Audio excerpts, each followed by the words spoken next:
All right. As always, this is your bro, Greg Sablon, the painter servant on the grindstone. We are starting the stream now, and it's the Sunday stream, which isn't really focused on gameplay, but we're going to go ahead and do some playtesting, deck tech, and then alters highlights, of course. Today's a little special because we're going to go take a look at my Yidris deck, and it has a bunch of altars in it, and I don't think I've really fully articulated some of the highlights in it, and I'm going to do an artist showcase for all the altars that I currently have. The deck isn't fully altered, but we'll get there. As always, scan the QR code on the top right hand corner, and you'll get a chance to find out all about me and my social media links, which is available there on the link tree. If you want to know about my work or understand my background, I used to be on the Commander Format panel, no longer. I used to be on the Commander Advisor Group when Sheldon and the Rules Committee selected me some number of years ago. And then, of course, if you want to take a look at any of the Commander decks that I've built, they are on Moxo. Click that tab. And then Sublime MTG Alters and the Alliance of Military Magic Players. Those two particular types of communities I've always been in support of. And then, last but not least, please do not hesitate on your next purchase on TCG Player to use my affiliate link, which will be posted in the chat. Thanks everyone for tuning in, and let's continue.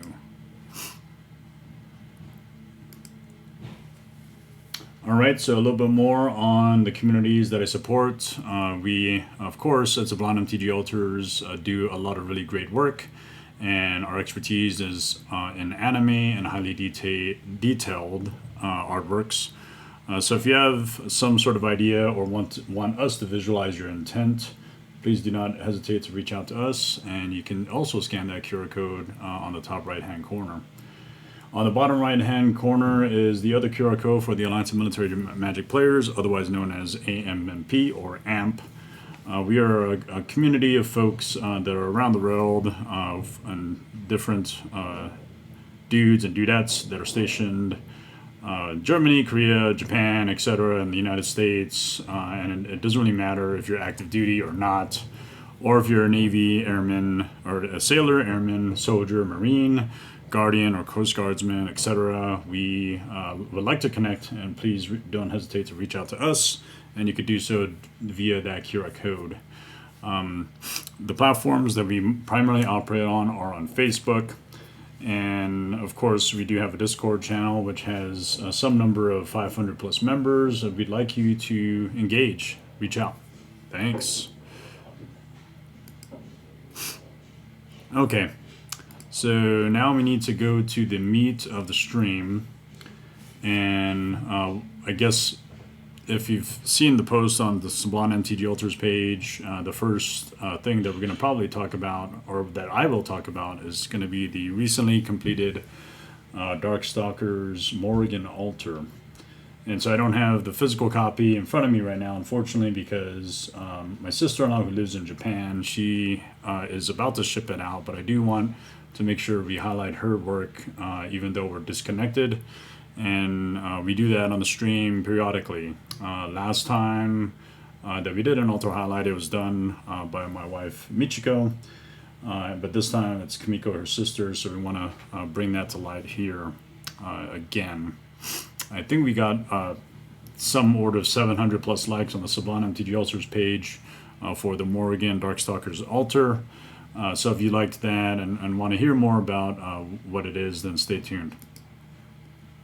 Okay, so we have Morrigan, who is a famous character on the video game, or the Capcom video game, also known as Darkstalkers.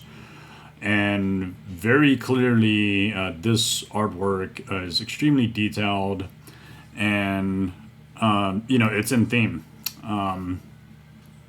Morrigan is a succubus, I think plural succubi, and which is a female demon.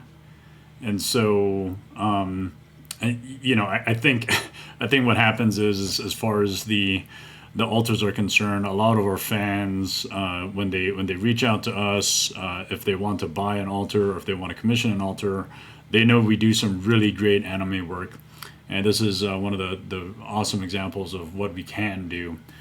And so if you notice, or if I mean, obviously you play Magic, but one thing a lot of folks don't quite realize is the canvas area that is that is a Magic card.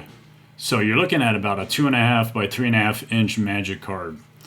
And when you think about the amount of work that actually goes into hand painting altars to perfection the way we do, you got to realize that the canvas is extremely small. So what you have to basically accept is that if you're requiring an art piece like this, it's going to take 30, 40, 50 hours to work on it.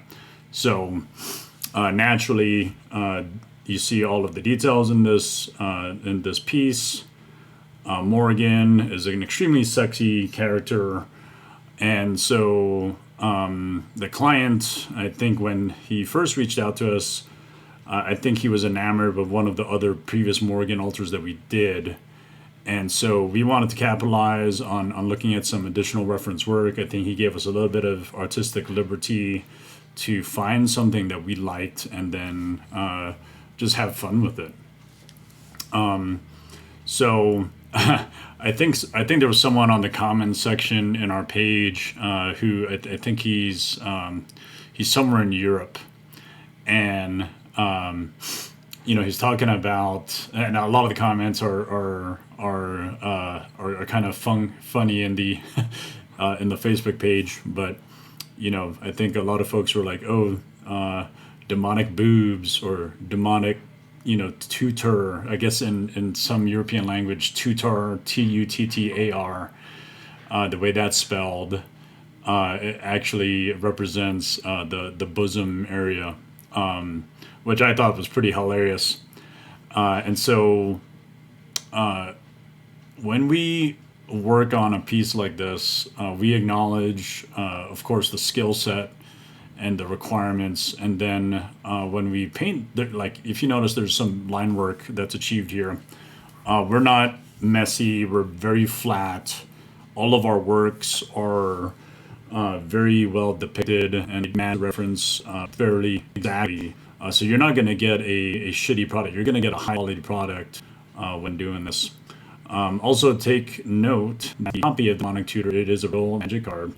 We actually purchased the card of Hallelujah in Japan, and then it was shipped over to Kumiko. Of course, in Japan, it doesn't take too long for stuff to get to her if it's purchased in Japan. But it's a revised version. It is not a newer copy, right? This is originally white bordered, and then the black frame at the top was retained.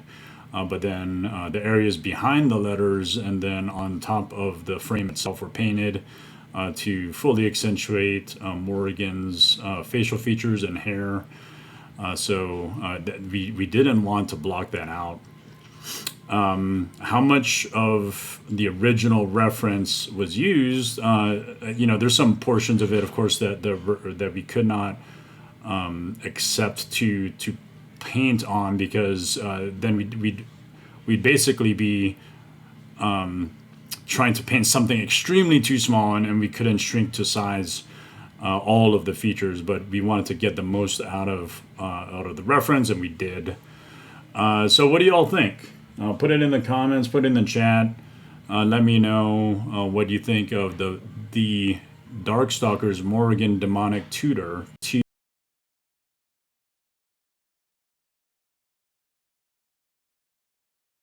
Tutor, that's the original card, but I guess in some European language, Tuttar represents something else. What do y'all think? Put it in the chat. If you like our stuff, again, scan that QR code right next to my face there, and then you'll eventually come to Sublime MTG Altars via the Painter Servant link tree as well. Okay. I don't think I have too much time today to do too much on the stream, so I want to make sure we got that. Kumiko Kanda Yoshino on our team, my sister-in-law, she did this. Great work, and reach out, definitely. All right, so what are we going to do further, we're going to talk about the Yidris Maelstrom Wanderer deck. But before we get into the deck tech, we want to make sure, at least the second part of the content today is to go over the current altars that are in the Yidris deck. So I'm just going to kind of fan this out a little bit, or maybe just do it individually. Let's first talk about the Sublime MTG altars that are in the deck. There's 3 of them. And we pull up some of the picks there. Okay. So that's us. You can find us on, again, in any number of different social media outlets: Facebook, Instagram, Twitter, Twitch. Click on those tabs and you can find us. Follow us. That's cool. If you don't want to follow us, that's also cool. Whatever it is you want to do. I think we've been around for a while, making a name for ourselves. But an extra follow or like is much appreciated. Let's talk about first the main card, which is Yidris Maelstrom Wanderer. So my wife Michiko, she did this. I think this is after a famous Uncanny X-Men cover, and the reference artist is, I think it's Jim Lee. Anyway, we have Wolverine and Omega Red. And the card itself, right? It's Yidris Maelstrom Wanderer. I have the back side of the card just in case people don't want me to play the hand painted card and can figure out what it does.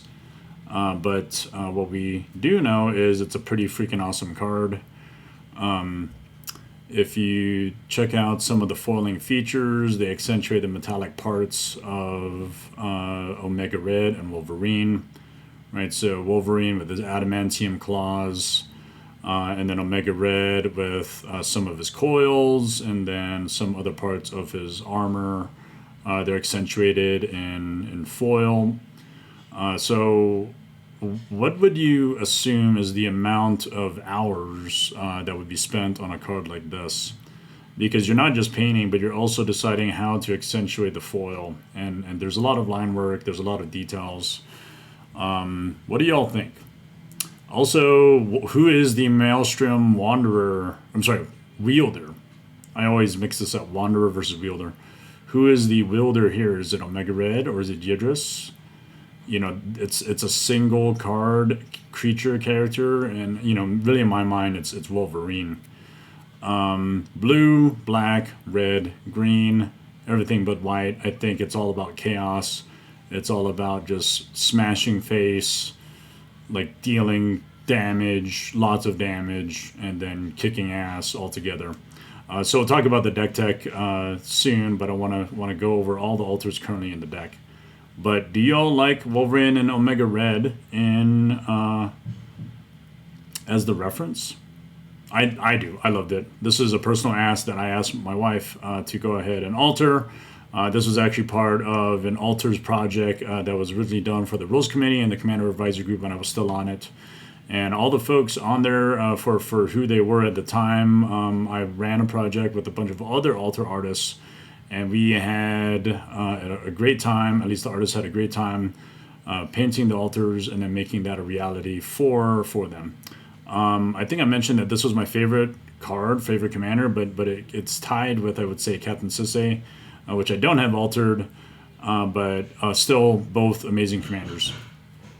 Okay, so I'm going to go back and put that in the top loader. We'll talk about the remaining other altars shortly. So that was Yidris. Michiko also did this Gengar, Pokemon Gengar on a swamp. So I just wanted to show that very quickly. There's 3 other basic lands that were done by other artists or another artist, and I wanted her to complete the set with the black because I didn't have the same swamp from that artist. Anyway, that's a very simple altar, but she knocked that out for me on a quick ask, and she delivered. So you could kind of see that there's a full range of different levels of difficulty for the stuff that we can do. Those 2 altars that I just talked about were the ones that Michiko did. This one is done by Kamiko, her sister. So this, if you recognize the character, is Guts from Berserk. And on the card is Reforge the Soul. So this is something Kamiko did for me. I asked, or she asked me, hey, would you like an altar from me? I said, hell yeah, let's do it. And then she did this, and I basically gave her, again, artistic creativity and liberty to do whatever she wanted. But as you could see, there's other ways of different techniques of painting. Some of that kind of faded glow in the background. It's not a foil card, but the glow is easily done by like an airbrush, or not easily done, I should say, but very well controlled with an airbrush. And then everything else is just very detailed line work. So if you like Guts and if you like Berserk, I mean, we've done several reference images in the past. I think this is when Guts is in his more rugged form. I forget exactly the event that happened in Berserk, but if you watch the anime, you're very familiar, I think, with this. I think he's wearing the armor in that more rugged form. So this is before basically what appeared to be the end of the world with the God hand and all that.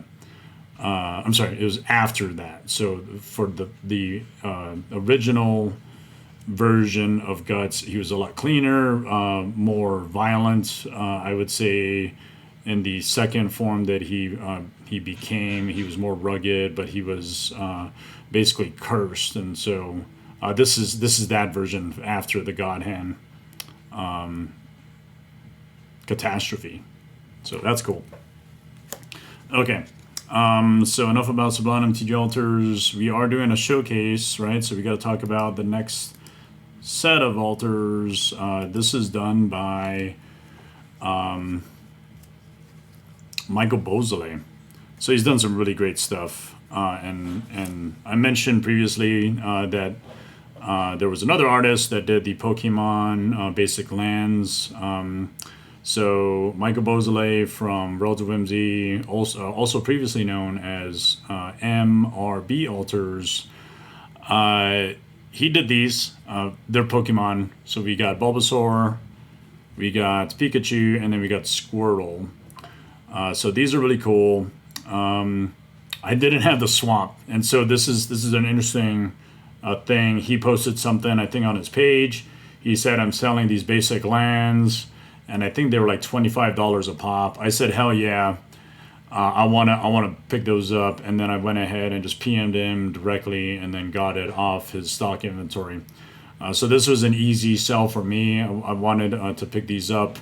It made sense, and at least it was in the colors for my not yet very altered deck at the time, which was Yidris still, right? So to complete the set is the Gengar, which my wife did. So that's the Pokemon lands. Those are cool. A little bit more on Road of Whimsy, and actually I'm going to come back to this one afterwards, but Aetherflux Reservoir, also done by Michael.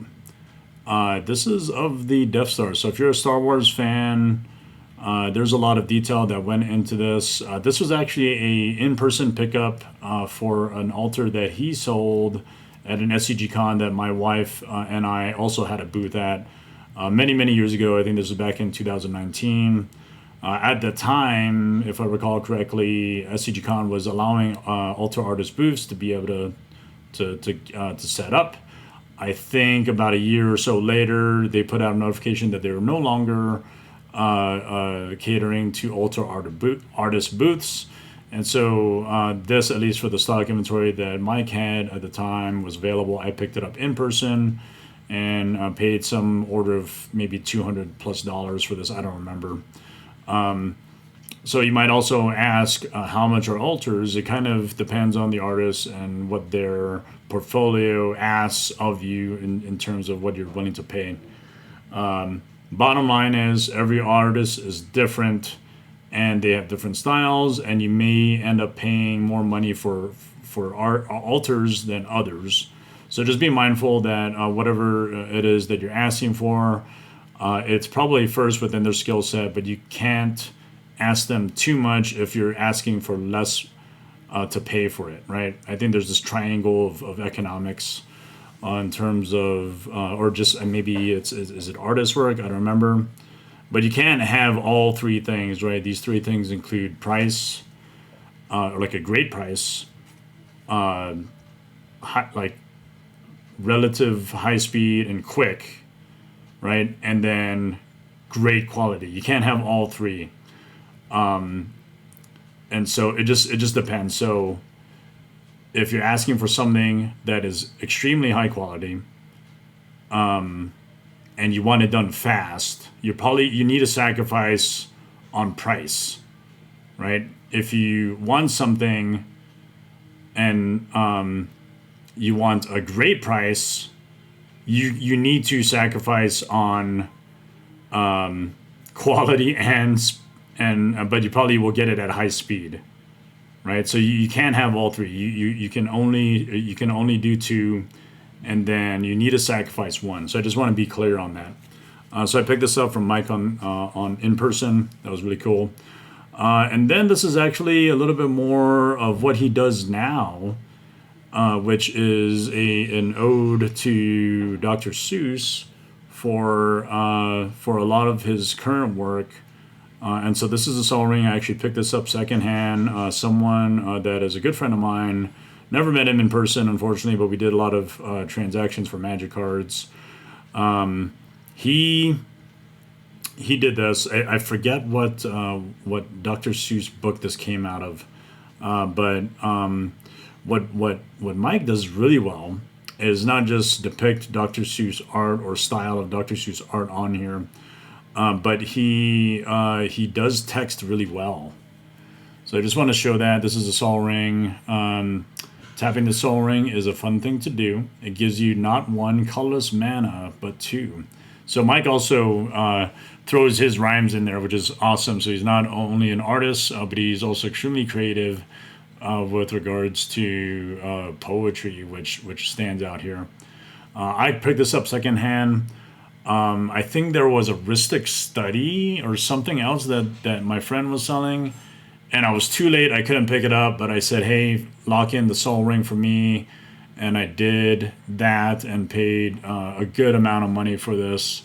I know Mike's work is awesome, so it commands high prices. Okay, that is Road of Whimsy by Michael Beausoleil. I'm actually also gonna post some of the links in the chat for these artists after I show all of them. So stay tuned for that, and let us know what you think. Okay. Next, we are going to talk about Brandon Brown from Modfly Altars. And I got this secondhand. I got this secondhand from someone who was needing to sell the cards. And, back in the 90s, there was this movie called Aladdin. And I remember growing up, I was, I think, 9 years old or something like that, third grade.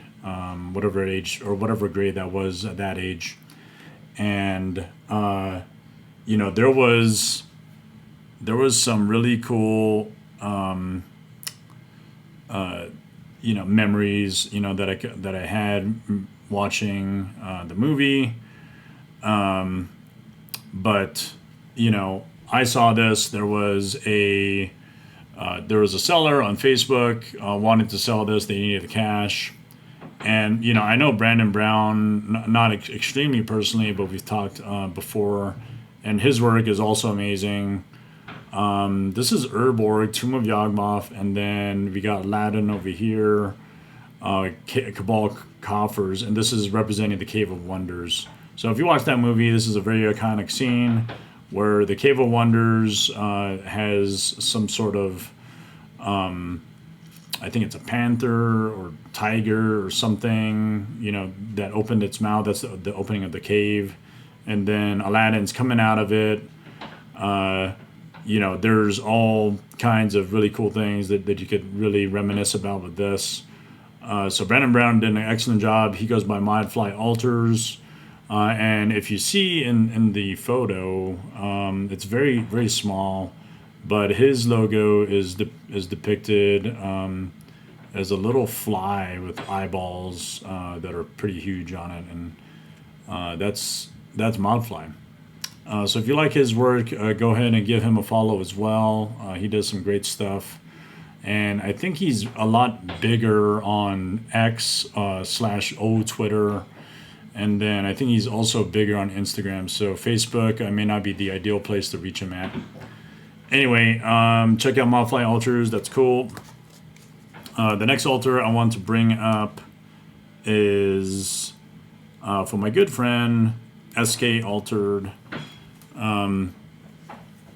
Dave does some really great work, and actually it was funny because when I first became a mod in the professional MTG Altars community page, we were doing some altar artist highlights, and Dave was one of those guys that was part of the early set of artists that we asked to do a highlight on, and he accepted. Anyway, SK Altered has been on my stream a lot in the past, and I didn't quite do enough justice by highlighting some of the work he's done. But you definitely need to go check him out. Follow him on his page on Facebook and everywhere else. The link tree is annotated there. This is a Blasphemous Act that he did for me when I was going to the Magic Summit in Salt Lake City 2022, which is basically where I got this playmat. But SK did this for me. I gave him artistic liberty. I said, hey, do whatever it is that you want to do with it. And he did this in the vein of, I think this is the Ark of the Covenant. So I think a lot of artists usually use this reference for Wrath of God. But in this case, he didn't have a Wrath of God. I gave him Blasphemous Act. It needed to go into a Yidris deck. I asked him to ship it to the hotel, actually, right as I needed it, prior to email, and it arrived in time. So I can play it in person with whoever it is that I had. So that was really cool. Okay, that's SK. Really great work. Reach out to him and connect. All right, the next one I want to show is this Assassin's Trophy done by Sumomo Cards. And I actually have another Sumomo card that was done on something else. But I wanted to show this because this is part of the Yidris deck. Anyway, so Assassin's Trophy. I think this is from the same anime, or the character I think is from Rurouni Kenshin, something like that. I might have butchered that. It sucks because my wife's Japanese and I know a little bit Japanese myself, but I might have butchered the name. I apologize. But Sumomo Cards, she's a phenomenal artist that is based out of Brazil.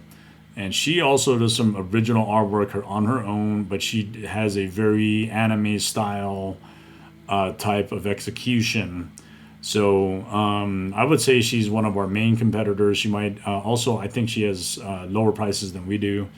And she caters to this type of audience and fan base. So if you like anime altars, reach out to her. She does some original stuff as well. And you want to take full advantage of artist commission queues. So with regards to commission queues, you got to be careful because sometimes the artist may not accept all requests. And so if you are a client or a potential client, if your idea gets accepted, that's awesome. But if your idea does not get accepted, you have to realize that it's not personal, it's business. Artists, they can't accept a request if they're not going to enjoy painting it. Does that make sense? Right? And so with regards to that, just be mindful. Artists are experts. These altar artists are experts at what they do. So if they don't want to do your altar, I'm sorry. That's just how it is. But if they do and they accept it, good on you. Maybe you made a good impression on the request process as well. And then they can execute. So I don't know what Sumomo's commission queue looks like right now. I imagine once she opens, it usually fills up pretty quickly, just like ours. Our commission queue is closed currently. We settled down on a commission queue back in December that would fill up through the end of February. So we don't open up until March. Some of these artists, they probably have also a streamlined process to accept your idea. But jump in those commission queues. Okay. The next one that I want to show is Michael Braschi. I don't know how to pronounce his first name properly.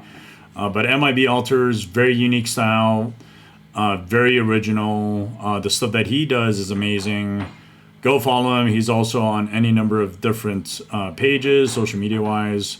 But I'm showing the one on Facebook, so go check that out. He's very keen on, color palette, details in the background, tries to achieve whatever it is that you want him to achieve. He throws different card art onto the same medium. And so, like, this one is a Ginger Taxis. I think I went on a lower budget, so he didn't have to add additional detail that he didn't need to. But I asked him to do this. I paid him a good amount of money for it, which is great. His work commands higher prices, I think, as well. He's based out of Italy.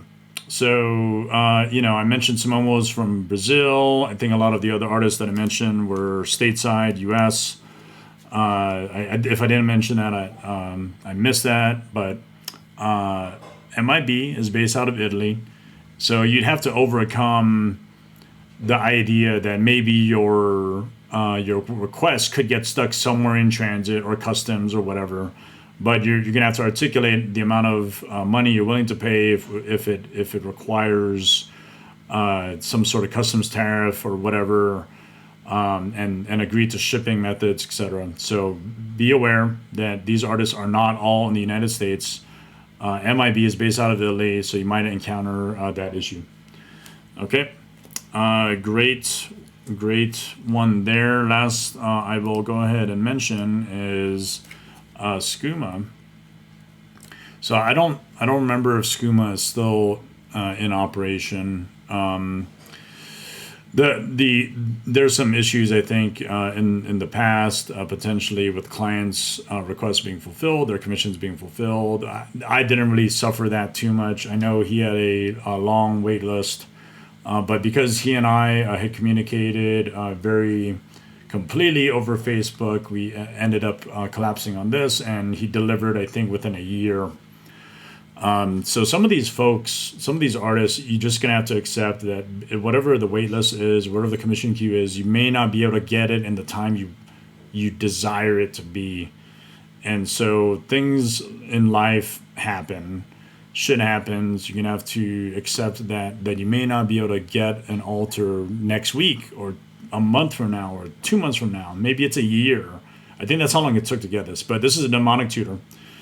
And what Skooma is really good at doing, at least for the folks that love his work, is he does, I think, gold flake inlay paint, which is articulated here. This one was kind of funky. I asked him to give he asked for a little guidance. He said, "Hey, I want some sort of a demon kind of female character.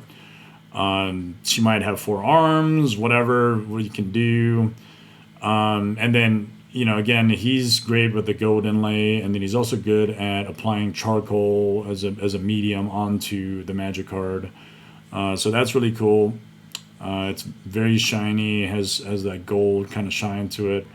But I think he executed well. I had to wait for a year, though, for this. So, as I mentioned again, it's all about the commission queue, what you can get out of the artists if they're willing to do it, and then if they get it done, that's great. And if it's done in a timely fashion, again, you're looking at 3 things. You have to sacrifice one of them. One is great price, which is obviously cheaper price. Very speedy, very quick, and high quality, right? So you can get 2 of those things, but you can't get the 3rd. All right, that's just kind of the bottom line, right?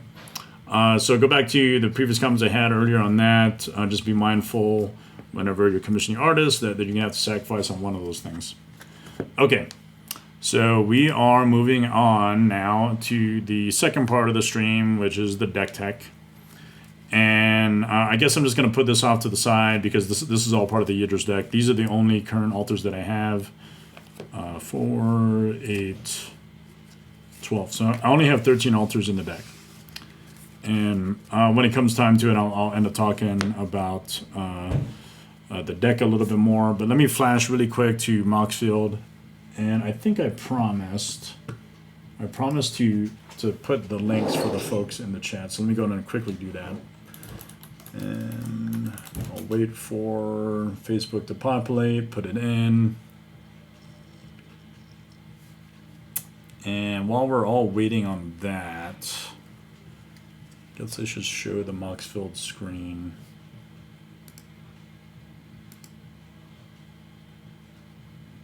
Very quickly, very briefly on Moxfield.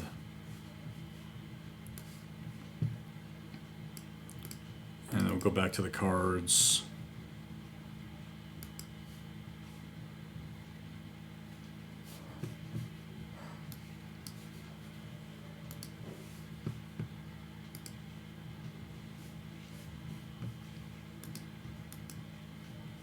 Okay, so that's all happening. We got Moxfield up. I'm gonna pull up the Yidris deck and then go into the Ichas. And we're waiting for Facebook to load so I could type in the chat all the links for the amazing artists that I just highlighted.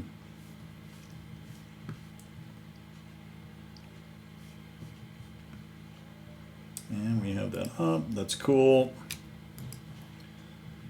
And I swear, I think I need to adjust my settings on Twitch because there's a lot of delay and lag that happened on the last stream when I was playing with Candy Sprinkle. Anyway, that's still loading. Okay, cool. So Yidris, Maelstrom Wielder. 4-color commander deck. Let's take a look at the bracket info. There's 5 game changers, so automatically, at least objectively, it's a bracket 4 or optimized according to the current bracket guidance from Wizards of the Coast, and also the commander format panel, which I used to be on. But 5 game changers, we got Demonic Tutor, Notion Thief, Orcish Bowmasters, Rhystic Study, and Consecrated Sphinx.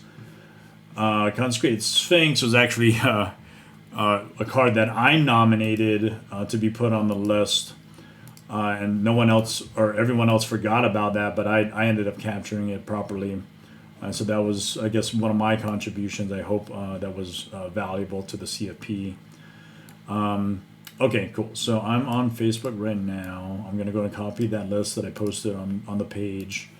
And if you're still watching and are in the chat, you can take a look at all those artists that are on there. They're all shown. Okay, cool. That's done. So Yidris, let's go ahead and talk about Yidris again. So 5 game changers, automatically it's a bracket 4. I think it plays like a bracket 4. It's definitely not CDH. It's definitely not bracket 3. 3 planeswalkers, 18 creatures, 19 sorceries, 6 instants, 6 artifacts. I'm sorry, no, 12 artifacts, 8 enchantments, and then 33 lands. Again, I lock in at 33. I explained that in a previous video, but most of the time I compensate with mana rocks or lots of mana producers. On the note of mana producers, what we want out of this deck is to be able to generate mana immediately and not have to wait on a card that takes an extra turn to tap for mana. So some mana dorks were omitted, I should say, from the list. But there's some mana dorks that we care about, like Bloom Tender for sure. We want that. We want to be able to generate 4 mana off of Bloom Tender when she's active. The deck really just, if you're playing Yidris, let me go back to Yidris. If you're playing Yidris, you notice it says whenever Yidris deals combat damage to players, you cast spells from your hand to start the game Cascade. So you're wanting to take advantage of free spells off the Cascade when you play cards from your hand. But Yidris has to connect. That's the issue. If he ends up getting removed early on, it's hard for the deck to play out. Sometimes it's fine but you really need Yidris to connect to be able to have the most fun with the deck. And then a sub theme, or two, I would say two primary sub themes in the deck are to go all in on storm effects, because you're playing a lot of spells, and you want to take advantage of all the amount of spells that you can muster up. And Tendrils of Agony, for instance, takes advantage of the storm. We also have, I think, another one, Empty the Warrens is storm. And then you have things like Professor Onyx, which has a triggered ability is whenever for Magecraft, whenever you cast or copy an instant or sorcery spell, each opponent loses 2 life and you gain 2 life. So that's all about the storm. Then there's the other sub theme, as mentioned, is stealing stuff. So kind of hard to work out on the stream, especially if you're playing Spell Table Commander. Is if you're stealing things, you're gonna have to. If you're playing online, you're gonna have to use some sort of a card, kind of like this, to represent cards that were stolen. So you're stealing things. Agent of Treachery. You're stealing draws, Notion Thief. You're stealing more creatures. And you have other sorceries that you could take full advantage of the stealing aspect of things, like Inevitable Betrayal. And then ultimately you're going to have so much mana, even though it doesn't look like there's a lot of mana rocks, right? Gilded Lotus, Soul Ring. Lotus Bloom is awesome for Cascade, because you can Cascade into a 0-cost spell like Lotus Bloom, and then just get 3 mana, and it acts like a Black Lotus. But you have so much mana, eventually you might be able to just hard cast an Omniscience. And then, of course, you have a lot of draw. There's a lot of draw. And then there's also things that allow you to untap lands. Like, I would say, shown here. Let's see if I can find it. Well, automatically, we have this thing called Palinchron, which is an amazing card. Like, on the surface, it's kind of a shitty, 4/5 flyer. But you get to untap 7 lands.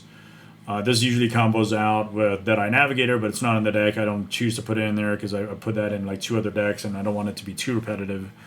But the other untappy thing is Time Spiral, which is great. So like if you play a spell and you Cascade, this resolves. You get more mana to play more cards from your hand, because you get to untap 6 lands. On the same note of untapping stuff, you have Treachery as well, which you get to steal a creature, and then you get to untap lands, so you have more mana to play more stuff. And I'll talk about the lands a little bit more, because there's some utility in how I play the deck. Lots of fetch lands, of course, the dual lands, the shock lands, they're all in there. Then you have some other utility cards that play well, so that Yidris basically gets in unblocked, or has first strike, so you don't have to worry about him dying when a blocker of 4 power, blockers with power 4 or more get in the way. Okay, so that's Yidris. I do this on Moxio. That's where I build my decks. With regards to that, I showed the deck list first, and then I showed the physical cards, because I think you all get a kick out of that. So I'm going to transition back to that screen so we could check out the cards themselves. So if you like Moxfield, let me know in the chat, or let me know in the video. And if you'd like something else, or recommend another deck list building database, shoot that my way, and we get take a look at that. But let's see, I'm going to go ahead and click on the link so everyone can get a chance to see the deck itself. And there it is. It's in the chat for Yidris, Maelstrom Wielder. Very cool deck. I like it. It's awesome. What happened to my OBS? Did it conk out on me? Where'd you go? There it is. Okay. Here's my OBS. All right. Thank you for patiently waiting. we are now talking about the cards. Let's actually show the cards that are in the deck. All my cards are real. I have a blast building the decks. And Yidris, as I mentioned, it's one of my top 2 favorite decks. It really just kind of competes in terms of favorite decks with Captain Sisse. But here we are. We talked about the altars. So if you missed that part of the stream, where we talked about the altars, maybe go back, rewind, listen into what I had to say about those. I'll probably talk about them again. But for Yidris, we want to focus on him being able to attack and connect, right? So right out the gate, we immediately want to attach Lightning Greaves onto him, and usually if it's by turn 4, because you're only able to get that kind of mana, attach it immediately so he doesn't get killed. Obviously, great card. It just has to be in the right deck, right? Key to the City, you want to have your Yidris be able to go in unblocked so you can connect, so that's a must. Also, the discarding the card is a nice bonus because you generally want to fill your graveyard as well. So sometimes that comes in the form of discarding a card. And so this pairs really well with some of the stuff that requires cards in your graveyard. Again, you're really wanting to connect, right? And one way to do that is to get protection from green and black, which is provided by sort of Feast and Famine. And then there's an added bonus, because I think this is probably the best sword for the deck. It's well, maybe it isn't the best sword, but I think it's probably top 2. Is when Yidris connects and he's attached with this, then he'll deal 7 damage, because 5 plus 2 is 7. But also, you get to untap all your lands, and then your opponent who's dealt damage by will have to discard a card. So the untapping lands is actually a really important thing, because let's say on turn 5 you equip this, you pay the 3 to cast it, then equip for 2. He'll connect, but then you get to use your 5 lands again to play something else which you need for Cascade. Again, we want to untap lands, so like if you're tapped out on lands and then you want to untap them for further spells, consider putting Bear Umbra in the deck. The other great thing about it is not just it gives a +2/+2, but yeah, whenever it attacks, it'll untap all your lands. So that doesn't have to happen on combat damage, but also there's totem armor on it. So if for some reason Yidris gets killed, then instead of that happening, it's kind of like regenerate. Except the replacement effect is that this will be destroyed instead of him. Sometimes I forget that Totem Armor has that ability, or this card has the Totem Armor ability, and then I send Yidris back to the command zone, even though he isn't destroyed. So you can actually survive a Blasphemous Act that you play if you end up playing this card. Okay, Embercleave is really cool. Usually it's Yidris attacking, but you might have some other attackers. But the Embercleave, the main thing that I like about it is that it gives Yidris double strike. So when he enters the battlefield, it'll immediately get equipped to him. It'll give him +1/+1 and has double strike. So what that means is for the combat damage that occurs with Yidris, it'll happen twice. And so you get double cascade for the spells that you play from your hand following that. So great card. That's a must, I think, in the deck. Sword of Wealth and Power, probably the 4th or the 3rd or 4th best sword. I forget how many swords we have in the deck. But I like this because you can copy spells, instant or sorcery spells, and you also get a treasure token as well. And so with respect to Professor Onyx and some other cards that care about the casting and copying of casted spells, this is a really awesome bonus. We're going to start moving into basically being able to play cards for free. So this is a recent pull that I had from a Chocobo bundle box that I opened recently. And Buster Sword is great because you get to draw a card, and then you get to play a card from your hand for free, equal to or less than the amount of damage that was done by this creature. So again, if you're already tapped out on lands, you can cast a card from your hand that is essentially 8 or less, because if Yidris goes in unblocked, he'll connect for 8. So Yidris generally doesn't win on commander damage, but it can, because of all these swords that give it lots of bonuses, and the double strike from Embercleave, etc. It's great. So you want to play spells from your hand. So that's the thing, is the Cascade, at least for Yidris, only works for spells that are played from your hand. So they'll cascade into something. So this is key. We're at the point where you might be able to cast things for free, and Omniscience obviously enables that.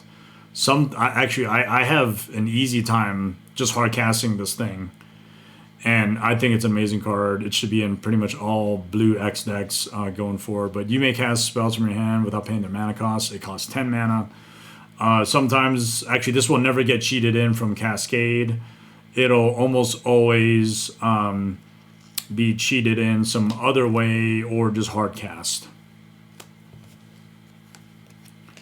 Brawl's Expertise. So I like this because it has removal. It can target up to 3 target artifacts or creatures and return them to their owner's hands.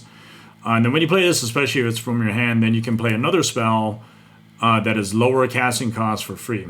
So you'll get basically 2 Cascades out of this one spell. So Cascade from this on its own, 5, so you get something 4 or less.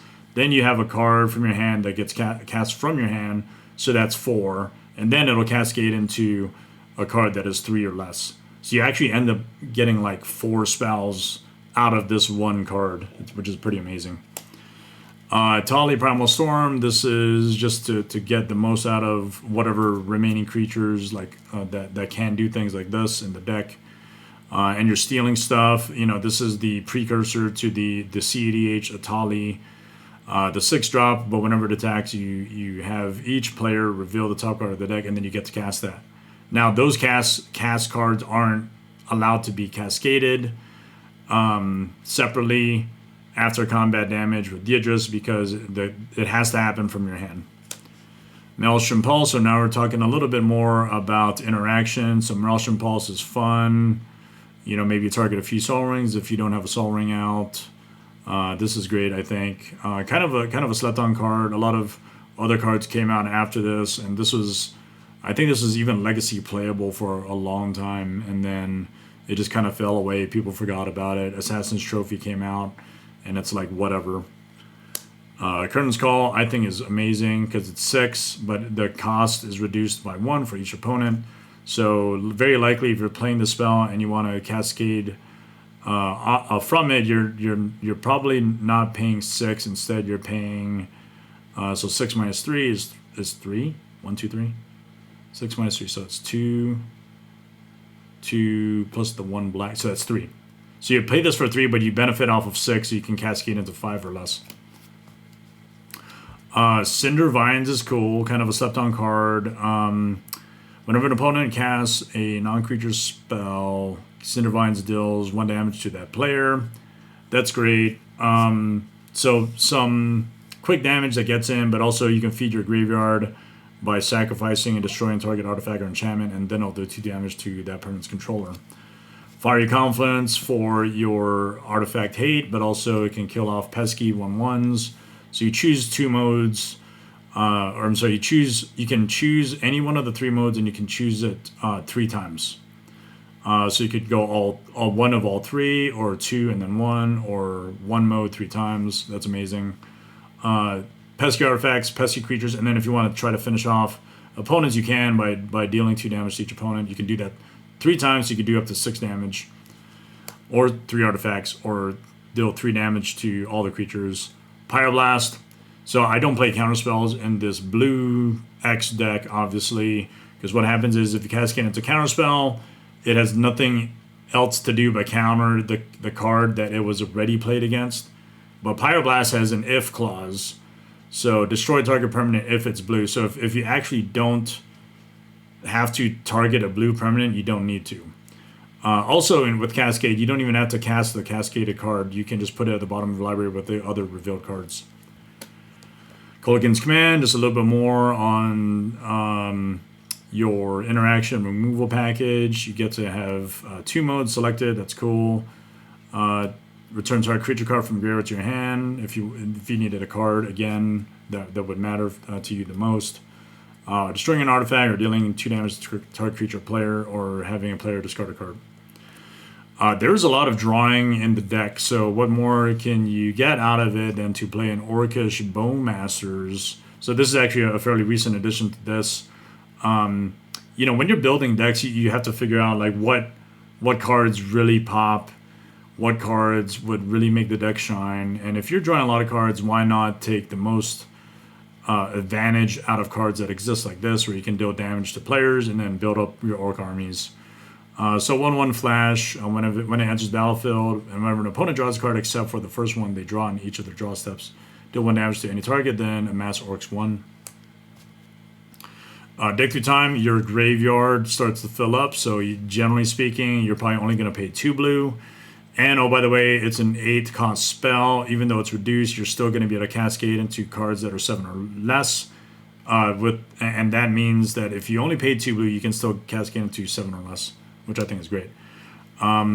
Suspended cards with mana cost 0, like Essential Visions, are awesome. You can cascade directly into this. If you play, let's say, a Soul Ring from your hand, you draw 3 cards because it has a mana cost of 0. That's what it does. Notion Thief, you're stealing other people's draws. So in a sense, this kind of counterdicts Orcish Bowmasters, but that's not really that big of a deal because maybe this might be more impactful than the Orcish Bowmasters. You just have to figure out how that works. But instead of those opponents drawing the first card in each of their turns or their draw steps, then you instead draw a card instead of them. Treasure Cruise, as I mentioned, you can fill up your graveyard fairly quickly. This is an 8-drop spell, just like a Dig Through Time. I think these were both banned in Legacy, or definitely in Modern. I don't remember if it's banned in Legacy. It might have. But this and Dig Through Time were problem childs for Modern back in the day. Anyway, fill up your graveyard quick, reduce cost, cascade into a spell that's 7 or less. Good value. Consecrated Sphinx. As I've shown before, there's only about 18 creatures in the deck, but this is a very impactful card. It's a game changer for a good reason. Whenever an opponent draws a card, you may draw 2 cards. Continuing forward on game changers and really awesome cards just in general. Rhystic Study, that's an auto included in the deck. Time Spiral. Time Spiral is great. I mentioned before when we were talking about the actual deck list on Moxfield. So 4 colors and 2 blue. Pay this for 6, and then when it resolves, you move from the game first. Each player basically it's a time twister, but for 6, and then you get to untap 6 lands. So you get that extra mana. You cascade into something at 5 or less. You get that extra mana for another spell that's probably going to cast 6 or less, and then you do the cascade again. Brainstorm is awesome because you can manipulate the top of your deck so that if you want to cascade into something good, and when this resolves, and you have the requisite mana to play a spell, and then cascade into a spell that's lower, then this helps you get that set up. The Royal Scions. I like this card because I can draw a card, then fill my graveyard by discarding a card, but the other +1 ability on this is to give target creature +2/+0, and then they gain first strike and trample. So Yidris already has trample, but if you give him +2/+0 and first strike, he's a 7/4 first striker.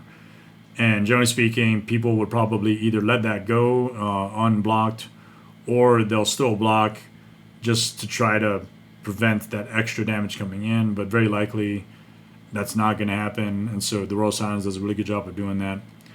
Now talking about the effects that steal things, Dak Faden, it draws you cards, discards cards, but then you get a -2 to gain control of target artifact. So sometimes I even force people to draw 2 cards, then discard 2 cards. Because if I have a Notion Thief in play, then they'll not draw 2 cards. I draw 2 cards, but then they have to discard 2 cards immediately, right? So they don't benefit at all if you have a Notion Thief in play. It's also great just stealing other artifacts like more Soul Rings, more Thran Dynamos, more Gilded Lotuses, etc. Mind's Dilation, another great card to steal things. So I threw this in there for that effect. Like these last few cards and the cards I'm about to show are more about stealing things, right? So whenever an opponent casts his or first spell each turn, that player exiles the top card of the library. If it's an online card, you may cast it without paying its mana cost. So this gets by any of the timing restrictions for you to be able to play that. So that's a great card to have. Jaruda, Doom of Depths. It does basically two things for me. One, steals stuff. Two, fills my graveyard. And then I have a Rise of the Dark Realms, or Rise from the Dark Realms, I think, which I can then steal even more creatures that are put into the graveyard. 6-drop seems kind of big. Or seems kind of high casting cost, but I love the art. I thought it was awesome. And then when this came out in Ikoria, I pulled it and I decided to put it in the deck.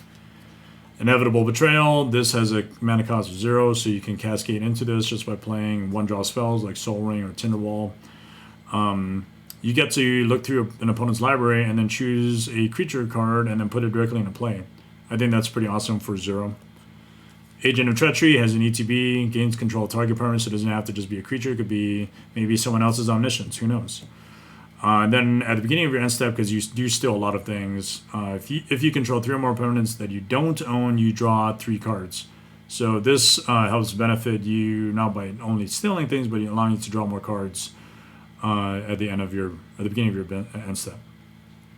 So you're still stealing things, but the added bonus of this with Treachery is that when it comes in play, you may untap 5 lands. So untapping lands in a Cascade Yidris Maelstrom Wielder deck is huge. I'll steal a very impactful creature, untap my lands, play another spell, cascade into something less than that. Also, it's foiled, by the way, so I think it's amazing. If you had the ability to pick up these cards early in Magic's history, good on you. If not, these cards are a lot more expensive now. I got this actually almost completely free off of Card Kingdom credit. Consider Card Kingdom trade-ins for value, because they do some really good stuff with that. Gilded Drake, you might have seen this a little bit more in the CDH realm. It probably isn't as impactful anymore. You might be playing Mockingbird, I think, in place of this. But you're not really stealing things anymore, I don't think. And if you do, maybe those are on the fringe decks. But Gilded Drake is awesome. It's 2-drop. I'm going to steal your best creature, and then you get my 3/3 flyer, which is fine, I think. Also reserve this card, so it's awesome. Continuing forward on more of the stuff that you do in terms of stealing creatures.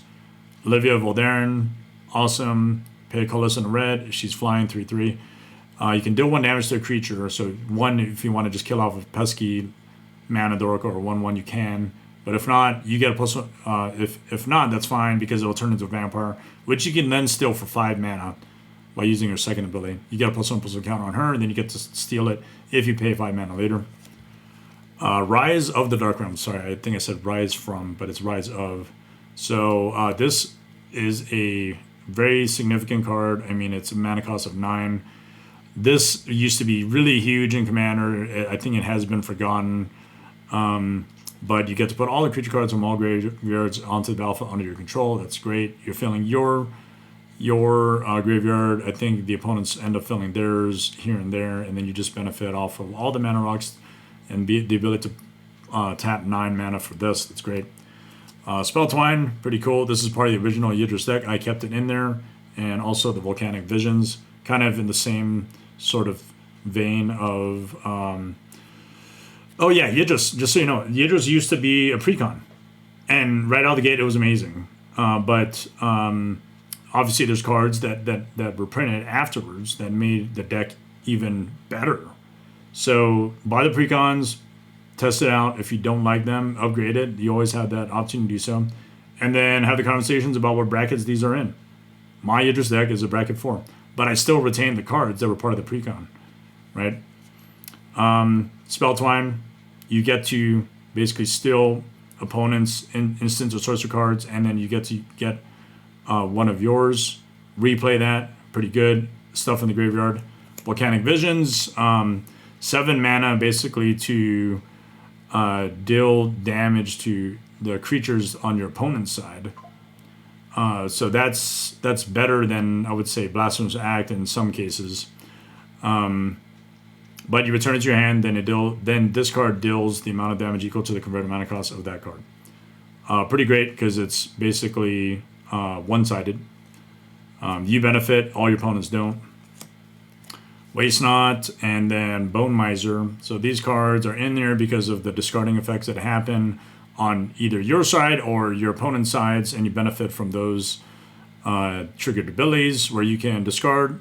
You or your opponents, basically, if they discard a certain type of card, you either get a 2/2 zombie if it was a creature card, 2 black if it was a land card, and then you get to draw a card if it was a non-creature, non-land card.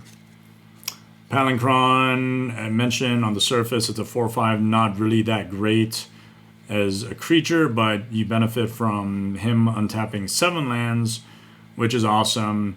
And then if you have an Omniscience in play, you can just return it to your hand for 2 colorless and 2 blue, and then you basically play for free again. Then untap 7 lands, you get more mana, to do more shenanigans with.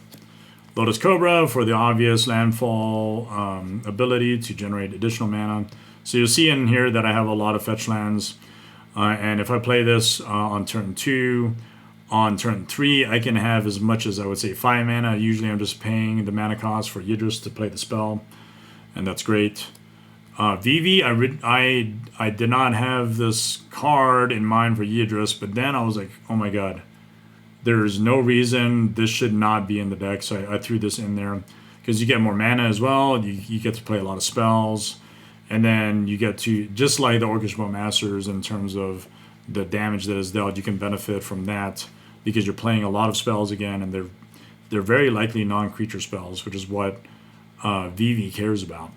At first I thought it was instants or sorcery spells, but I looked again, and it says whenever you cast a non-creature spell, put a +1/+1 counter on Vivi, and then it does 1 damage to it. You can pay 0 for his first ability, and then you can add X mana and any combination of blue and red to be able to use, and you can only do that once per turn. So you want to do this, you want to use that first ability when you have played as many spells as you could, but you ran out of mana and you need to play more spells again. Skyshroud Claim looks for 2 forests from your deck and puts them directly into play. Arcane Signet for the usual typical commander thing to do, where you do turn 1 Sol Ring into an Arcane Signet. This is that 1 artifact that can generate you immediate mana that turn. Coiling Oracle, pretty cool. What I like about Coiling Oracle is if you do reveal land when it ETBs, then you can put it directly into play for mana immediately, and it doesn't come into play tapped. If it's not a land card, you get to put in your hand, so you draw that card. Seder Wayfinder doesn't have quite the impact as Coiling Oracle does, but it fills your graveyard, and if you need that mana that you absolutely have to have that moment, hopefully he reveals those cards, and then you can get that mana. Lotus Bloom, as I mentioned before, if you cascade into this, you get 3 mana that turn. And so, as I mentioned, Yidris really cares about the mana that you need immediately that turn. You can't wait on having mana. The only exception is probably going to be Bloom Tender. Now, if you end up playing a Lotus Bloom, unfortunately, not from Cascade, but from your hand, you're going to have to wait 3 turns, which that's fine, but you really prefer to have this cascaded into. Now, the really cool other thing is things like Time Spiral, where you get to shuffle all the cards from your graveyard, hand, and library, and then draw 7 cards. Is this could then reappear again, and then you can use the mana later. Wall of Roots, 2 mana. You get an extra green, and you can use that green anytime, but only once per turn. So if I play this on turn 2, I'm likely going to play Yidris on turn 3, and then connect for turn 4. Chromatic Lantern, I think there was a video that was put out by some other content creators where they think Chromatic Lantern is crap. I'm all in on Chromatic Lantern. I love it, especially with 4-color decks. All your lands can tap for any mana of any color. But it doesn't mean that they are every type of individual land card type. So that's a distinction that needs to be made there. Reap and Sow. So I actually threw this card in because at some point in time, it was some number of years ago, I was mazed to death with my Yidris by my opponents. So I thought, okay, there's only a certain number of ways you could deal with that. I didn't want to sacrifice a land slot for Strip Mine because I need colored mana.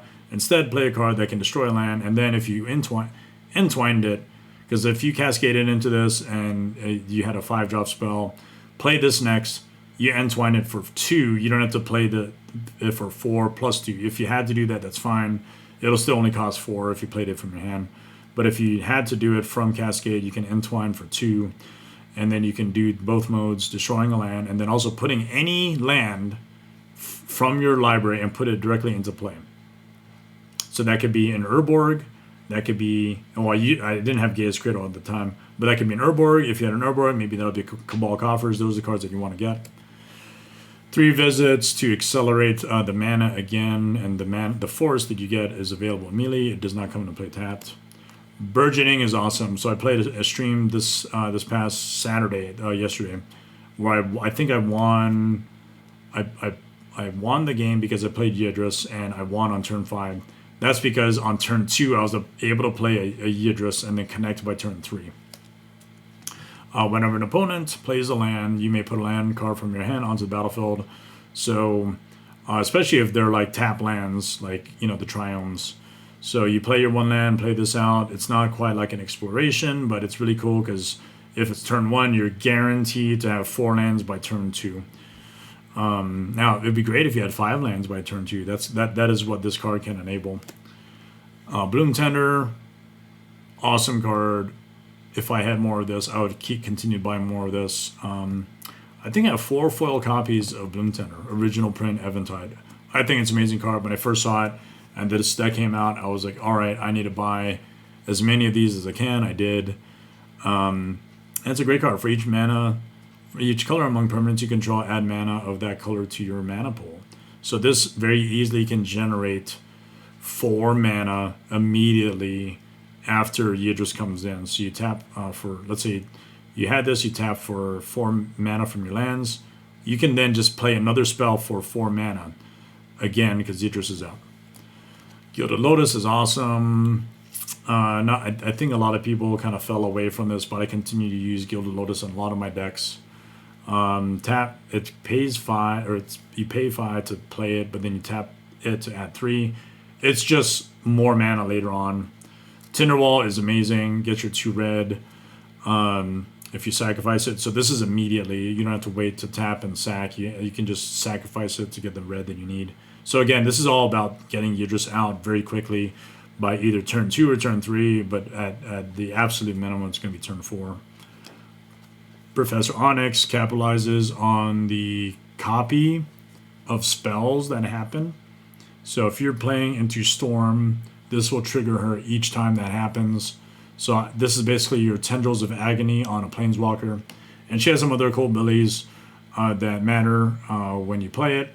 +1, lose a life. Look at the top 3 cards of the library, put 1 into your hand, and the rest into your graveyard. So again, you're looking at filling your graveyard. You can -3 to have each opponent sacrifice a creature with the greatest power among creatures that player controls. And then almost rarely ever, I would actually -8. Each opponent may discard a card. If they don't, they lose 2 life. Repeat this process 6 more times. I mean, that's cool. I like it. I have never actually done that. Usually by the time this is out, I think, the table loses due to some version of Tendrils Agony or Ada Flex Reservoir. Empty the Warrens, Storm. You get your goblins out of that. Tendrils Agony. Your Professor Onyx, but instead on a sorcery spell. Target player loses 2 life and you gain 2 life. So players might be low on life. You want to target the guy that is probably going to get taken out a lot quicker, and then save this for if not, then save this for later to impact a lot more players if you wanted to, because you could change the target each time. Dark Petition. You're likely going to get Spell Mastery, but instead of playing a Demonic Tutor, a Demonic Tutor is in the deck. Instead of playing just Demonic Tutor, you can use this to search for a card again, but then you get 3 black, which is extremely helpful in a lot of circumstances. And then we get into the lands, but before we get into the lands, just a little recap on the altars. Reforge the Soul. It's for discarding your hand and drawing 7 cards. This applies to all your opponents. Of course, we have the Sol Ring for mana acceleration, Aetherflux Reservoir. You're just playing so many spells that you're going to be able to gain a crap ton of life and then just kill off the entire table with it. Aetherflux Reservoir in the art style of MIB. He used the Death Star to do that. Demonic Tutor for your searching. Jinja Taxis for your draw package. Pretty mean, to be honest, but it's in the deck. It's awesome. Assassin Trophy for interaction and destroying target permanents. Blasphemous Act for killing off creatures. That's cool. And then finally the mana package. We have Urborg and Cabal Coffers. Right, these are cool. You want Cabal Coffers on its own. If you're looking at a four-color deck, you're like, God damn it, it's probably not going to be useful to me. But if you play Urborg, obviously it will be. Now, you want to play probably a few more swamps, so you want your Triumphs and other lands that can produce black mana that are swamps also, so you want to choose those. I only have 4 basics, and those are represented through these Pokemon cards, or the Pokemon-style art cards on it. Gengar, Squirtle, Pikachu, and Bulbasaur. Of course, you can't have a 4-color deck without having a command tower. And then Cavern of Souls is awesome. You're probably going to name Wizard. So with Yidris Maelstrom Wielder, you want to choose either Ogre or Wizard so that it does not get countered. So if you tap it for mana, it produces the mana of the color of the chosen creature type, and then it won't get countered that turn. City of Brass is great, obviously, for any color mana. Forbidden Orchard, there's a very good likelihood that if your opponents aren't playing white, you're going to be able to benefit off of those decks' colors, so you can tap for mana. Shinka, the Bloodsoaked Keep, gives Yidris First Strike. Shizo Destro House gives Yidris Fear. So Fear is that creature cannot be blocked except by black creatures or artifact creatures. So if you're playing against a non-black deck or non-artifact creature deck, very likely you're going to be able to connect, and that's what you want to do. The Triumphs, the Tamir Triumph, the Jund Triumph, the Zayator's Proving Ground. Obviously, that's a great card. Zagoth Triumph. Then your typical, I think I limited the number of Triumphs in the deck. I decided on these 3. I think it just came down to what I had available and what was not in another deck. I could probably replace Ketria Triumph with another one that taps for black instead. But for now, that's probably fine. Then we have breeding, all the shock lands. So for each of the 2-color lands, you end up requiring 6. So you have 6 shock lands, Breeding Pool, Watering Grave, Blood Crypt, Overgrown Tomb, Stomping Ground, and Steam Vents. Okay, then the dual lands, of course, you need 6 of those. Right, so Steam Vent, or Volcanic Island, Taiga, Tropical Island, Underground Sea, Badlands, and then Bayou. And then last but not least, we have 6 fetch lands. And let's separate it out a little bit like this. So 6 shock lands, 6 regular dual lands, a bunch of Triumphs, but then you want to fetch for exactly what you need at the right time, and that's important with Yidris. And equally important is to try to have that mana available. So if you're playing a Triumph and you want to fetch into it, do it the first turn. Otherwise, second, third, fourth turn, probably not a great idea to fetch for a Triumph, which is why there's only 3 of them. But you get your 6 fetch lands, and also you get to fill your graveyard. And there's some deck manipulation as well. So like if you brainstormed, usually the legacy play was you brainstormed, you didn't crack your fetch yet. If you didn't like what you saw or want to put those 2 cards away, because it's not really going to matter so much, or it will matter in terms of what you want to cascade into. Instead, you put those 2 cards away, crack the fetch land, shuffle back up, and then now you have another card that could potentially be cascaded into that wasn't the one that you put away. So that's great. We are at a point now where I think we're good. We did talk about the altars. We did talk about the deck. We saw the cards. They were pretty cool. I'm gonna tuck that away, and I think we have maybe one hour or so to mess around on Moxfield to do some play testing. So if you stuck around this long, that's really cool. Thank you. I think we're at an hour and 20 minutes so far in the stream. I need to put this in the box, the Stanley box that I use for all my decks. Actually, not all my decks, because I use a bundle, Magic Gathering bundle if I don't have the Stanley case. But yeah, did you like the deck? I think it's awesome. Definitely bracket 4. I would never really decide to play it in a bracket 3. It's kind of mean. But you know, sometimes I think people try to figure out whether or not bracket 3 and bracket 4 are about the same, and really comes down to the number of game changers. But some bracket 4s might actually play more like bracket 3s, and some bracket 3s might actually play more like bracket 4s. So choose your poison. Make sure you talk it out with your friends, and just have a blast. Have a good time. Don't be angry and aggressive on your games. You know, it's a child's game, but it's also an adult game. You just have to be an adult too. Don't be a dickhead. Okay. So what are we doing now? We are gonna do some playtesting. So if you're new to the stream or just dialing in,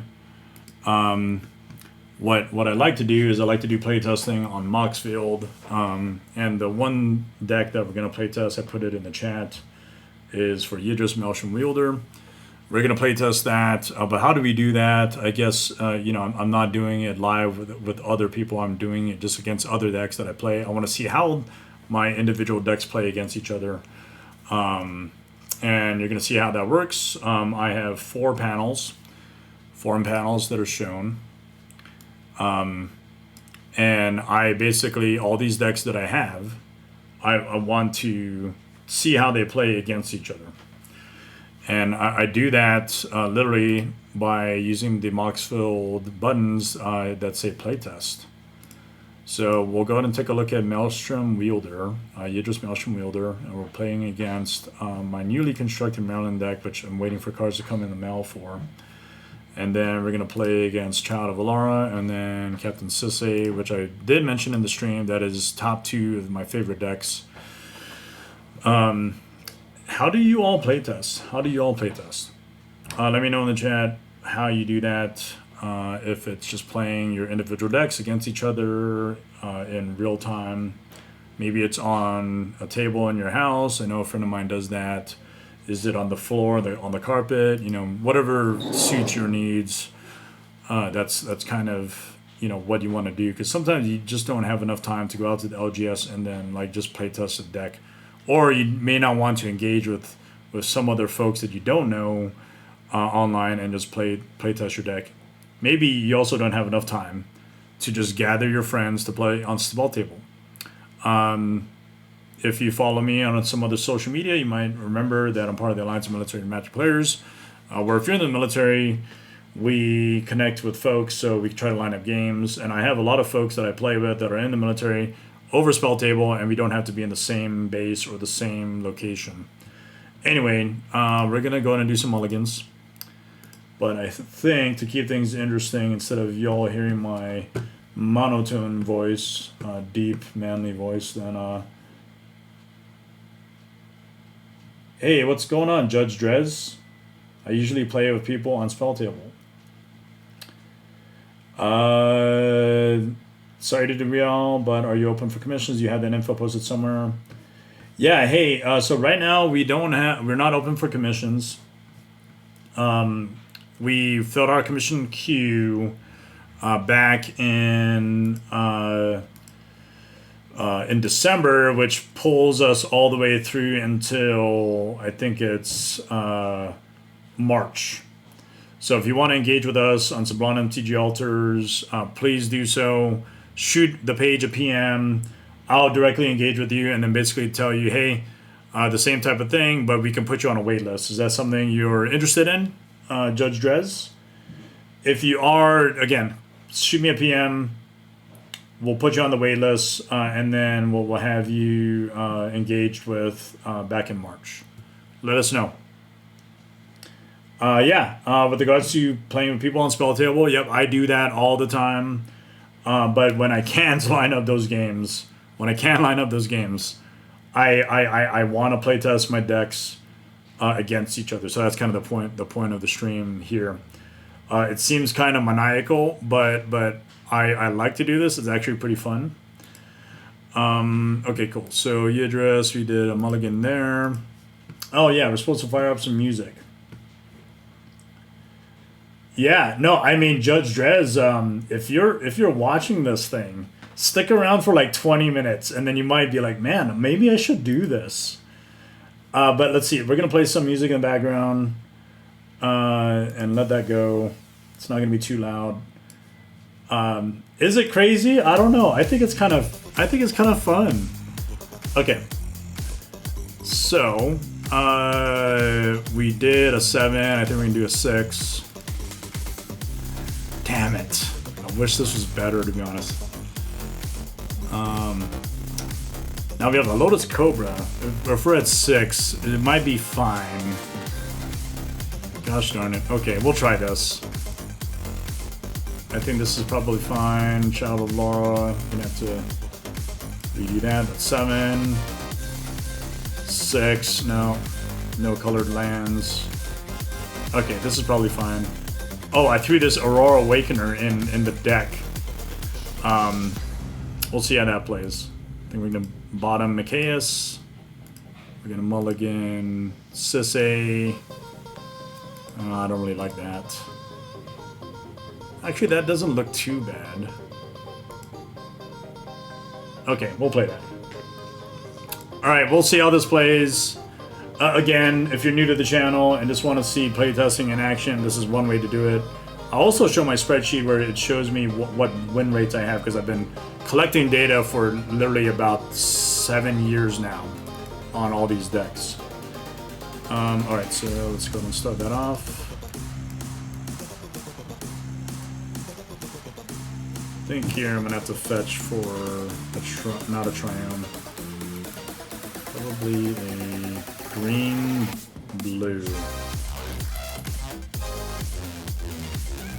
That way I could play Burgeoning. Now, this would have been a lot better hand if I had 4 lands in hand with the Burgeoning, like I did on my spell table stream with my buddies the other day. Or yesterday, as a matter of fact.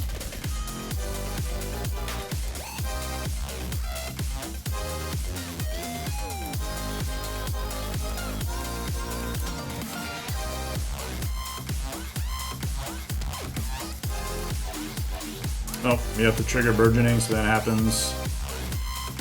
Oh, now that kind of blows. But we'll play a Wall of Roots.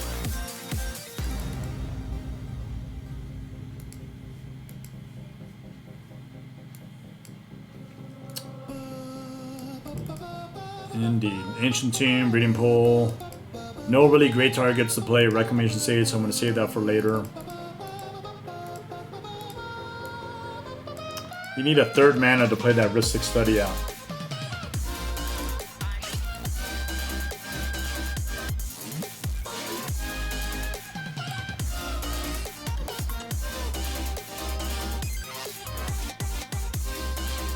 Man, these are some really good cards. It's gonna have to be Camera with the Transformation, goes to the yard. Oh, cool. Green, blue, red, black. Okay, so we got our colors. Play Yidris. That's the goal, to try to play Yidris on turn 2 or turn 3. We achieved that. That's fine. Moving on.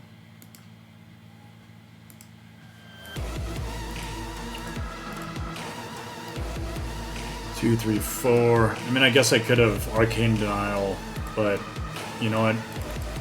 Maybe something better. Yeah,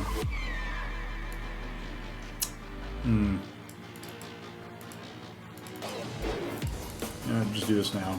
Or do we have to? We don't have to. There might be some pretty bad plays, so that's the problem with playtesting your decks against themselves. Is you may forget about certain triggers and all these things, but you want to be consistent as much as possible.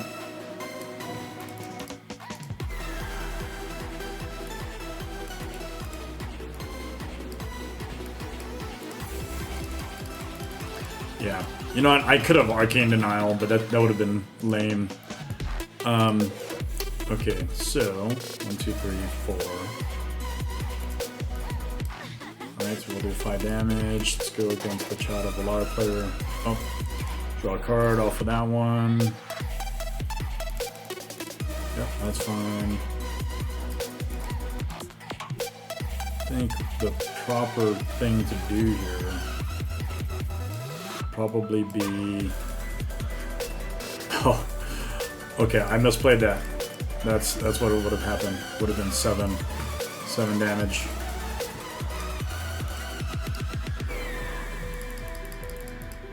And then he gets untapped lands. That's fine. Now I get to Cascade. Let's go with a Lotus Cobra.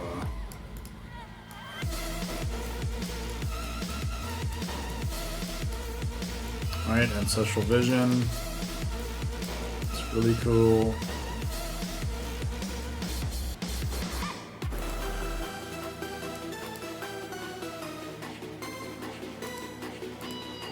And we got a land. Great. Then we can play a Demonic Tutor off of that. Actually, we've got a landfall trigger here. Let's call that a blue. Blue, so we want probably maybe another blue.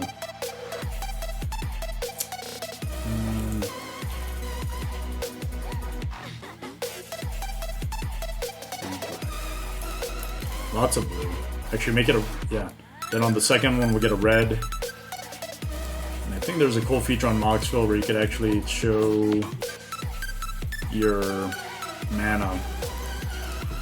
So let me zero that out. And we have 1 blue, and then now we have a red.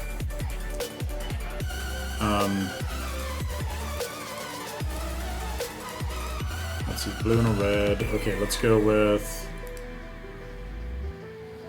1 red and then a black for Demonic Tutor Cascade.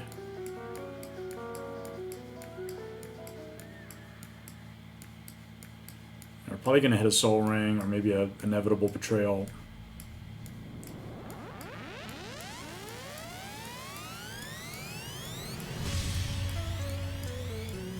There it is. That's a Soul Ring. Now we need to resolve Demonic Tutor and then search out a card. Sorry, I have a blue and a red already floating. 2, 3,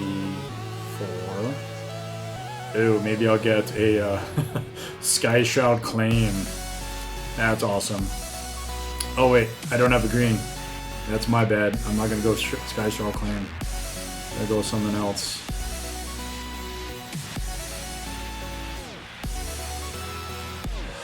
Blue and a red. I have 2 colors in a blue and a red. And I guess I could play the Royal Scions. Yeah, sure. Make the most out of that. 2 colors. Have the colors floating. Play the Royal Scions. Oh. Got the shuffle. Alright, so we got a Waste Knot.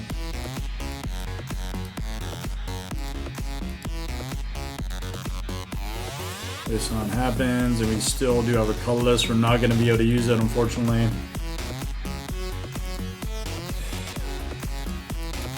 And we're going to get a Urborg. I think that's the right call here. Get that black now. But there was a bunch of draws. 1, 2, 3.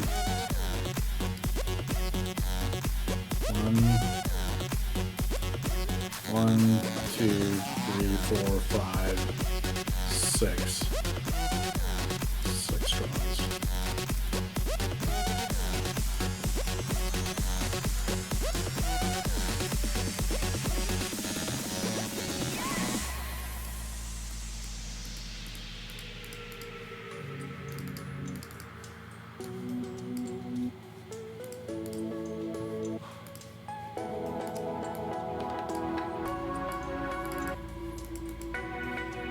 Brainstorm.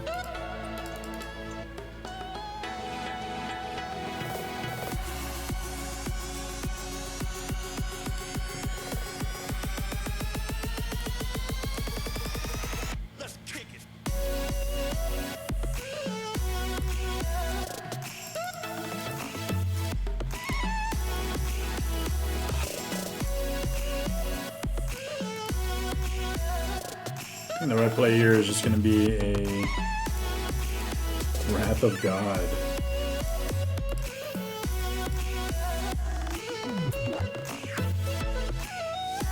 Yeah, we'll do the Wrath of God before things get out of hand. Totem armor triggers. Just enough.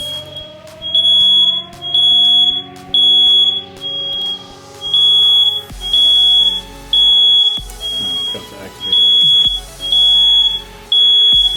I just forgot.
So you just survived the Wrath of God because of the totem armor.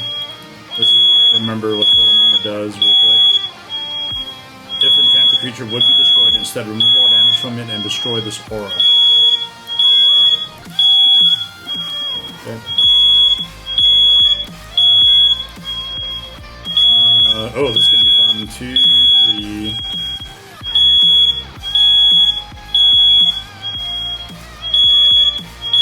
5. That's gonna be really fun. Plus the sword for the win. We'll give Yidris +2/+0, so 5, 6, 7, +3, 10. You know what? We'll tap that one so it doesn't draw. 10. 7 was applied.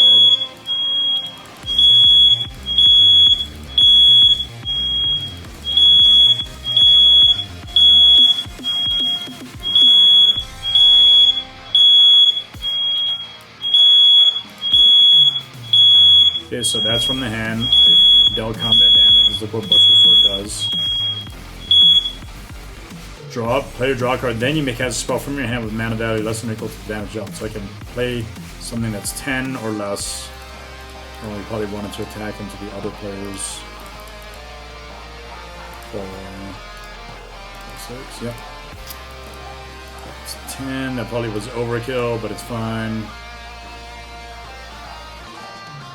So, we draw a card, then we play a spell. That means you can cascade. 7 into something that's 6, okay.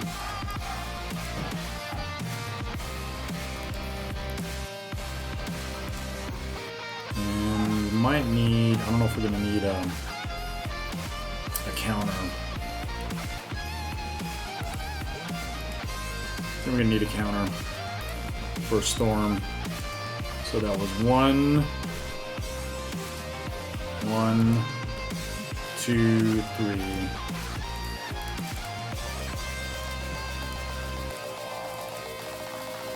Okay, now we get to play a spell. that is less than or equal to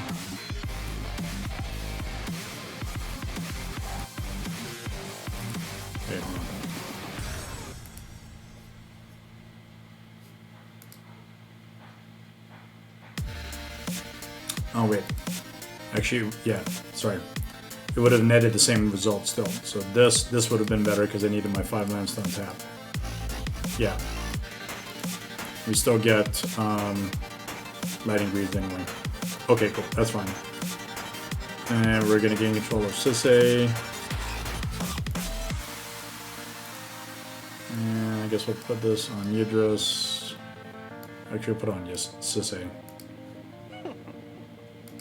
1 and a green. Storm count 4.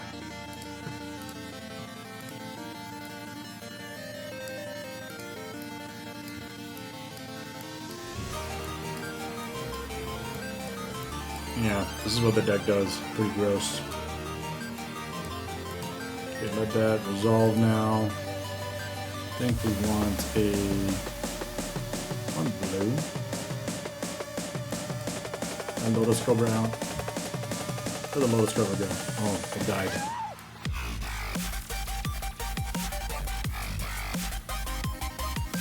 We want Force from the 3 visits. 2, 3, 4, 5. Oh, it's not gonna be good enough.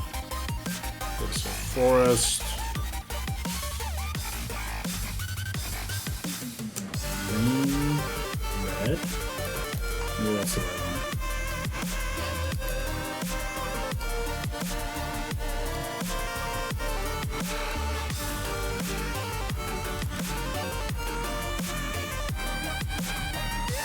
Add this for a green.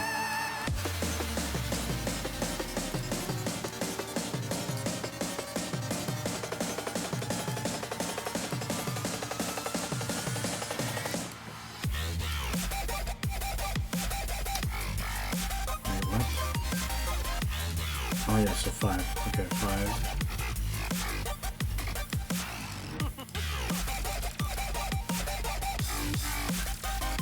Yep, okay. Do this. 6.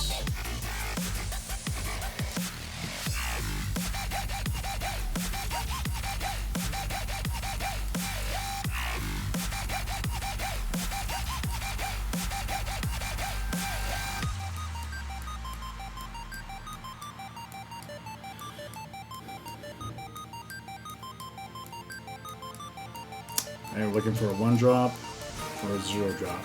Maybe like a Lotus Bloom would be nice.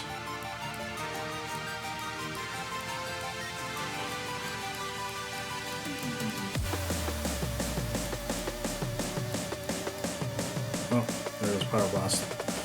We will Power Blast the Rustic Study, I guess.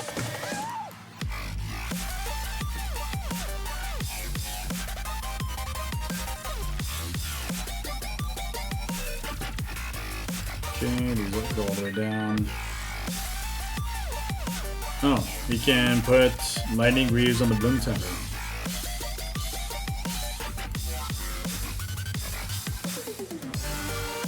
Alright, Lightning Greaves on the Bloom Tender. Switch that out. 4, 5, 6, 7. Oh, we could play Mind's Dilation. That's awesome. 4, 5, 6, 7. Take that up. Mind's Dilation. Oh, only an Arcane Signet. Pretty lame. It's okay. That's gonna go away.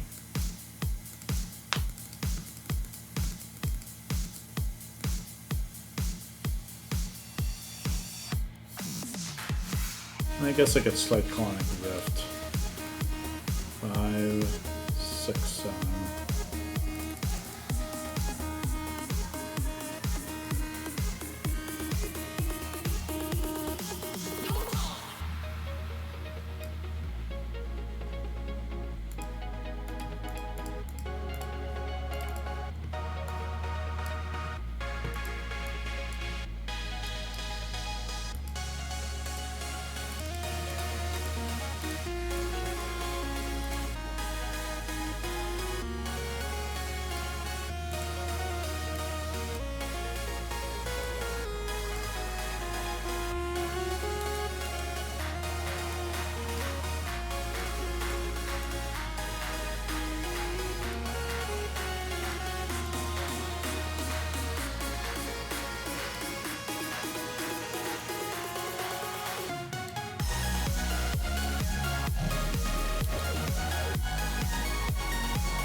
Okay.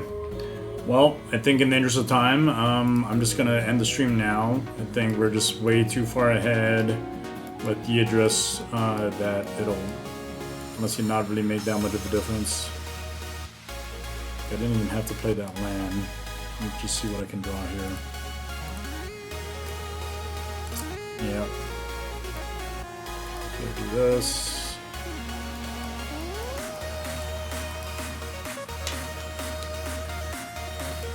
Yeah, we're just gonna end it. It's fine.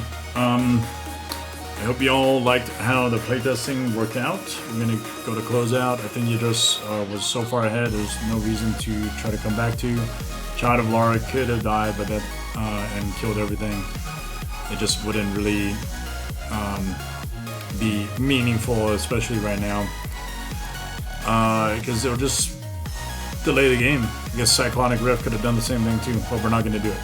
Anyway, that's playtesting on the Grindstone. Hope you guys enjoyed that. Maybe that's one way you can play test your decks and then see how that works. Damn it, I forgot to open up that spreadsheet. Let me see if I have the spreadsheet open. Oh, I do.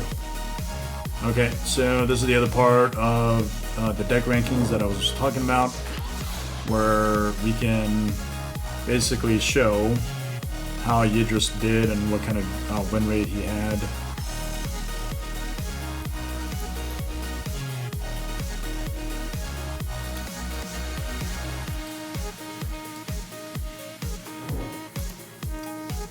So the first column here is supposed to be the number of pods played, and then the second column is the number of games won against that deck.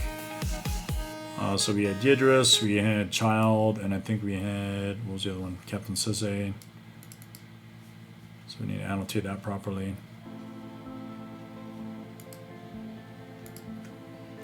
Cool.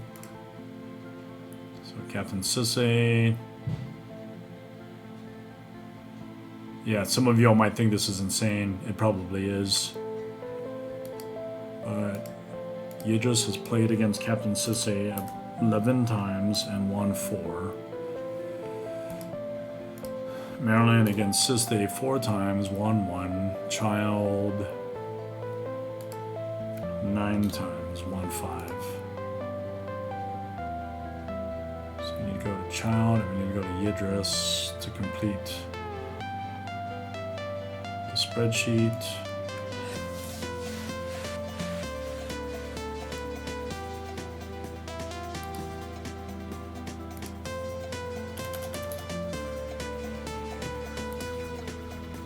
Maryland 5 times?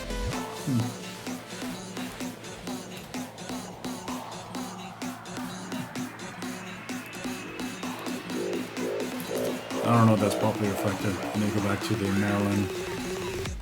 So I just built it. Child, is it 5 times? Or is it 4? Child of Lara. Ooh, I missed one. Okay. So the point of this is, and the black boxes are just how it turns out. So clearly Michiko doesn't play against itself, so those are black. Now the red indicates other decks that share the same color, but then in real life could never play test against each other because they have the same mana base, generally speaking, so I don't try to play test against each other.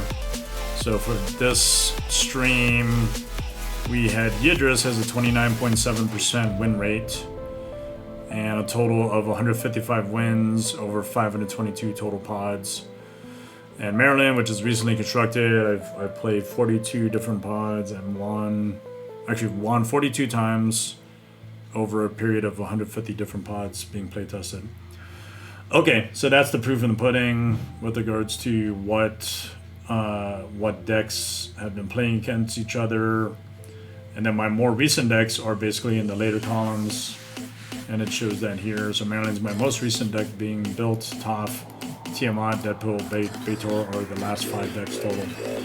So yeah, that's how I do playtesting. Hope you all enjoyed that. And we're about to close out. Thanks everyone for watching. Go back to watch the first part of the stream where we talked about the Demonic Tutor altar done in the style of the Darkstalkers Morrigan by Kamiko. And then the second part of the stream was looking at the altar showcase by different artists, and the third part of the stream was talking about the Yidris deck and how it wins, Cascade stealing things, and then Storm.